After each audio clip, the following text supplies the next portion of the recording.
শুভ সকাল।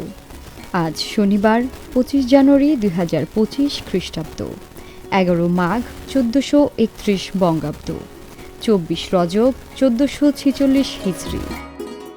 আজ মাইকেল মধুসূদন দত্তের জন্মদিন।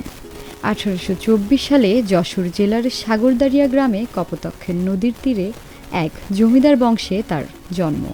মহাকবি মাইকেল মধুসূদন দত্ত ছিলেন বাংলা ভাষার একজন অনন্য সাহিত্যিক, নাট্যকার, সনেট প্রবর্তক এবং অমৃতাক্ষর ছন্দের প্রবর্তক। চলুন জেনে নেই মাইকেল মধুসূদন দত্তের উল্লেখযোগ্য কিছু উক্তি। দিন দিন আয়ুহীন হীনবল দিন দিন, বহু দেশ দেখিয়াছি বহু নদ দলে, কিন্তু এই স্নেহের তৃষা মেটেকার জলে। জন্মিলে মরিতে হবে, অমর কে কোথা কবে, চিরস্থির কবে নীর হারায়ে জীবন নদে।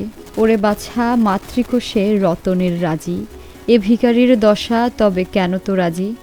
যা ফিরি অজ্ঞান তুই, যারে ফিরে ঘরে।